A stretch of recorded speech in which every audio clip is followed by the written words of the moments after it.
আইনমন্ত্রী আসাদুজ্জামানের সন্ত্রাসী বাহিনী এখানে যে নেতৃত্ব দিয়ে থাকে আব্দুল মজিদ চাঁদাবাদ সন্ত্রাসের জনক, এবং এখানে ইসলামী বিশ্ববিদ্যালয়ের ছাত্র দল এর যিনি সভাপতি আছেন তার নেতৃত্বে অফিসটি বিভিন্ন যে দেশীয় অস্ত্র নিয়ে আমাদের উপরে তারা হামলা করে।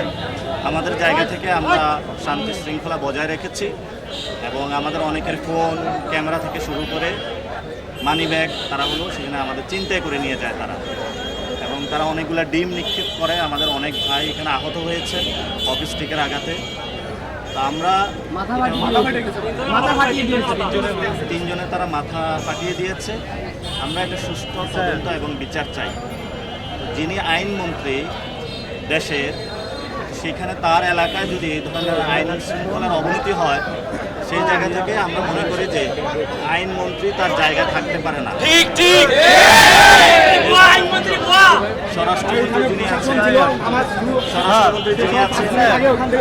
দেশের আইন শৃঙ্খলার অবনতি হওয়ায় ওনারা পদত্যাগ করা উচিত এবং আইনমন্ত্রীকে দ্রুত পদত্যাগ করিয়ে তারকে বিচারের আওতায় আনা উচিত।